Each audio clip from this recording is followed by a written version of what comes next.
Max, our parade of state champion head coaches continues. We got a big one today. That's true. The head coach of the 6A Division II state champion DeSoto Eagles. We are joined by Coach Todd Peterman. Coach, how are you? Good. How are you guys doing? We are doing excellent. Has the party died down in DeSoto yet?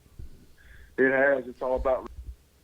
So we're trying to get out as many kids as possible, and of course that's three of us to work recruiting, and the rest of the staff is out working out, getting ready for next year.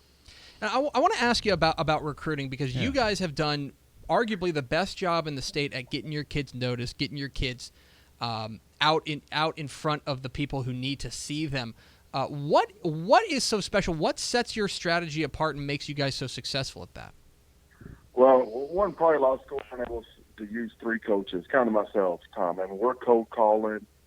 We're doing all these things that you can do to help get kids out. I think as of right now, we have 27 kids that have been offered actual true scholarship dollars. Now, I don't know how many wind up signing out of that, but 27 have offers. We get fired up every time somebody pulls the trigger on the child. And, we look at that as a huge part of our job here.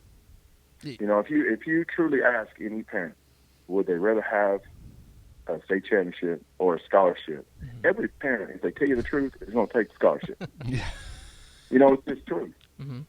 And, we like, it's great to be at a school where you can do both. Well, that's exactly right, because you guys have done a lot of winning and you've done a lot of putting kids into college. And I want to ask you, because I think a lot of people know about the superstars on your teams, the KD Nixons and the Sean Robinsons and the Xavier Newmans. Is there anybody who you think is flying under the radar? Somebody, maybe a couple of kids who you don't think are getting their due, maybe because they are overshadowed on such a talent-laden squad? Most definitely. We have an outside linebacker, Caleb Urban. He's 1,200 plus 240 on SAT. Mm-hmm. And I think he's been overlooked. Now, he's got offers, but I don't know if it's quite where, I think the quality of offer he should get. Mm-hmm. We have a receiver, H-back, Orion Smith. Mm-hmm. That's 6'3 plus, and he had played defense, didn't come over to offense until about week 7 or 8, and that kind of hurt him. But he has academics as well. We have an inside linebacker, Josh Jet, that can literally fly. He's 20 miles an hour, right at 20 or a little over every time he plays in a game. So he's also another one. Now, these kids have scholarship offers, but, not where I probably think that they should get. I think they're a little better than what offers they currently have. Now, we're not done yet. Mm-hmm. We'll continue to work through February 1st, and really we'll work after that because there'll be some kids that are overlooked, even with 27 kids being offered, that will come, schools will still come back in and offer and do some things. But it's the number one priority for us right now. We're talking with Todd Peterman, the head coach of the DeSoto Eagles here on DCTF Live. Get involved with the conversation at hashtag DCTF Live. And, Coach, I do want to ask you one more question about recruiting, because one of the things I've always admired about the way DeSoto goes about their business is that I feel like they're really honest with kids. That there are kids who are big-time, Power 5 FBS kids, and there are other kids who maybe aren't on that level. And I've always admired the way that you guys level with the kids and say, this is where we think you can be. Is that ever difficult to have those kind of tough conversations? These kids are evaluated during spring by 200 coaches, literally, that come through for spring football. So they're not, we're not going to put a kid in a box because you never know where they're going to end up. Mm-hmm. Emmett Perry's a great example. Mm-hmm. Outside receiver going to Wisconsin. Emmett played on the JV last year. He went through spring and had one offer. I mean, we're telling coaches, look, you're missing on this one. And then through week 4, he produces on the field, and those things happen. So we weren't at any point going to tell him that we believe he's this or that because, it just takes one. It just takes the right school that likes you and likes what you do and like what you have to offer. So, it could possibly be difficult, but, parents, have to understand we're doing everything we can do to get them out. But 67 seniors we've had this year. 65 of the 67 want to play college football. Mm-hmm. We have 27 offered right now. I think we'll run it up to 30. But no matter what we do, we're still going to have 40 parents upset with us. Mm-hmm. You know what I'm saying? Yeah. So that part of it's difficult. Even though you're doing everything you can possibly do, not everyone's going to be happy. And but it's our job to try to get that. And at the end of the day, we're educators, and our job is to get these kids into school. Absolutely, that's the right way to look at it. And I want to talk a little bit about last season. And obviously, you guys bring home your first state championship. You've been at DeSoto a long time. You've been at DeSoto, for more than a decade. I promise you, or right at a decade. I promise you, I'm not trying to date you. But he's still a young pup. Come still on. a young pup, exactly. But you've been through the pains. You've been through the close calls and the what should have beens in a lot of regards. So how satisfying was it to get over the hump and finally grab that first state championship? Yeah, it's very gratifying, and we've always looked for a way to find an edge. Every year it's something we're looking for. How do we become more disciplined? How do we cut down on our penalties? How do we develop our kicking game? And it's not as easy as just going out and, hey, let's go hire a kicking coach. Well, how many kicking coaches are there in Texas? Yeah. We got lucky. Our head wrestling coach who was just hired also was a professional punter. We got, you can get lucky on some deals too. So, this thing started back with Ben Dial, who literally died on the field. This was the Ben Dial Sports Complex. And Ben started the winning. They went 3 rounds for Bible Handsport. And back then, 3 is like 4. Coach Meadows came in, went 4 rounds twice in, I think, 6 or 7 years. Claude comes in, and we go 4 rounds and semifinals. So there's a lot of great coaches that have been through there, great head coaches.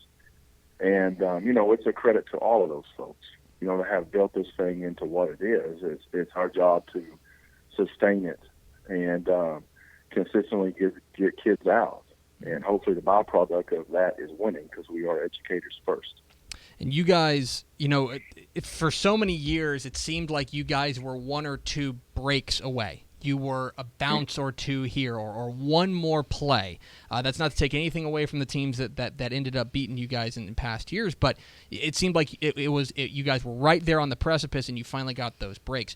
Was there a moment in the season that you looked at, that you maybe caught a break that took you to where you wanted to go, and you thought, okay, maybe the tide's turning in our favor?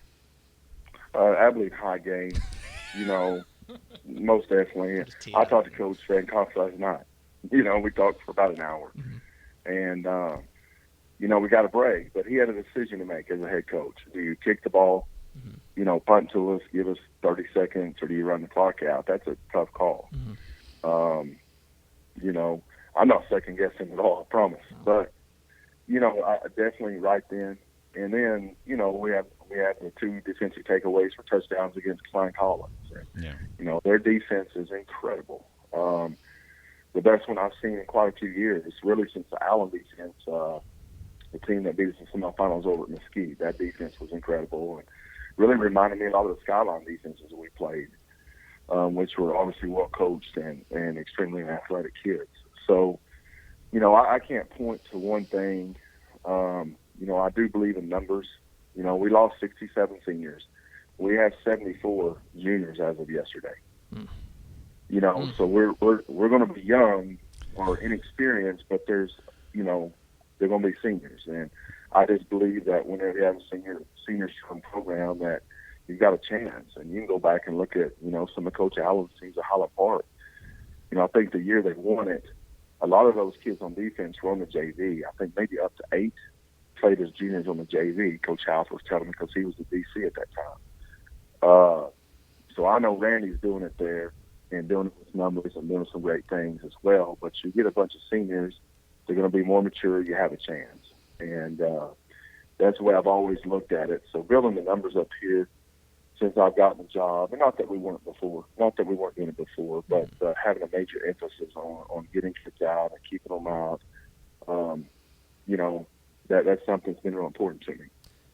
I want to ask you about the gauntlet you guys run on the way to 16-0, because it seems to me that, for a lot of programs, when you get to a first state championship game, and we saw it in this particular group of state championship games, where you can get real wide-eyed. and you get into that stadium and you get on that stage and all of a sudden the moment gets too big. That was not the case for you guys and for me, and you may disagree, but I feel like the gauntlet you guys ran to get there, playing a good Jesuit squad, playing a good Geyer squad, going on the road to play Midland, and of course your difficult district playing Cedar Hill, you get South Lake Carroll. Seems like you guys prepared and played in those big stages that prepared you for maybe the biggest stage.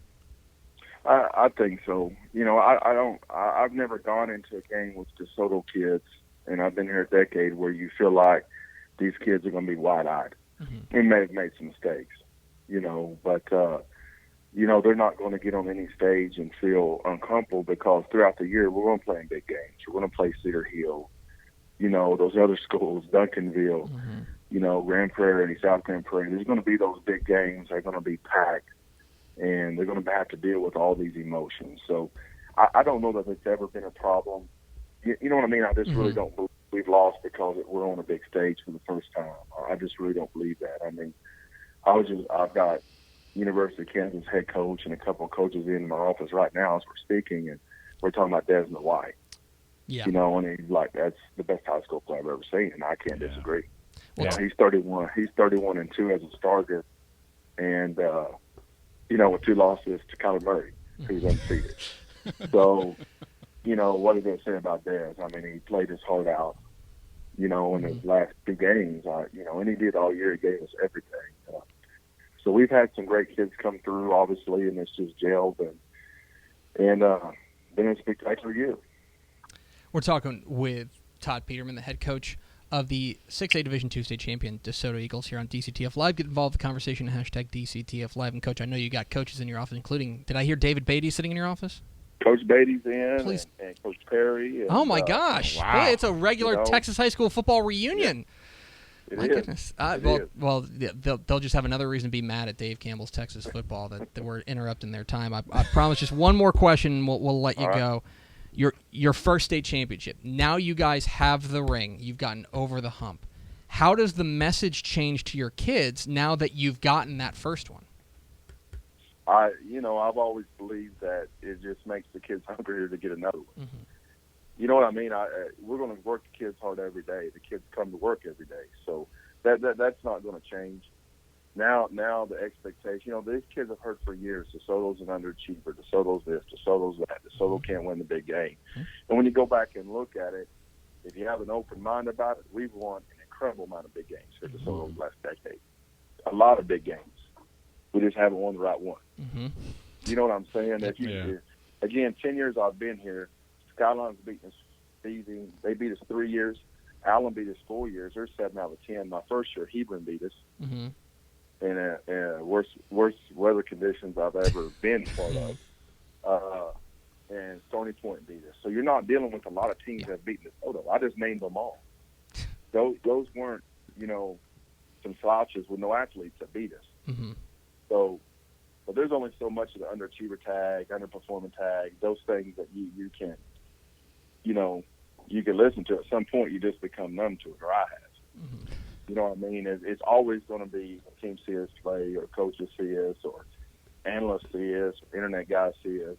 It's always going to be about the great athletes. Mm-hmm. Mm-hmm. But it's a secret. These kids work year-round. They bust their butt in the classroom, and they do it on the field. And, we just hadn't won the big prize until this year. But at the end of the day, we got a trophy. That's exactly right. That's it. And we're proud of it, but it's a trophy. That's what we got. And it's something that these kids can talk about for the rest of their lives. The education part and the scholarship part, that is what they're going to leave with a good or bad taste in the mouth with. And I know that sounds, a lot of high school coaches may be cringing when they hear that, but it's the truth. Mm-hmm. I spent 20 years in the math classroom. Our job as educators is to get these kids out of school and college ready. Mm-hmm. And our job as coaches is to get them scholarships. So we start when they're freshmen and get them ready, academically. And that's one of the reasons our kids get out. We had 100% of our rising senior class took the SAT as juniors. Mm-hmm. But that's a credit to our superintendent who paid for the whole school, every junior, to take their test. So when those things happen, when those colleges come through, going to get the college's visits because they know we have kids. We're able to present them with grades and test scores. Well, they're going to offer that kid. So we're taking care of that part of it, or the kids are, but we're ensuring that that's happening, and it's going to lead to more kids being offered and getting scholarships. But, I asked a parent this question this morning, like I said earlier, and his son got his first offer today. And I said, first, would you rather have a state championship or a scholarship? What do you think the dad said? Yeah. It said scholarship. And I said, well, you got both. Yeah. Congratulations. I'm happy for you. There are a few programs in the state that can say that they do both, but DeSoto High School is one of them. The head coach of those DeSoto Eagles is Coach Todd Peterman. Follow him on Twitter at @tempo_strike. Coach, appreciate your time. I'll let you get back to business. But again, congratulations, and I'm sure we'll be talking down the road.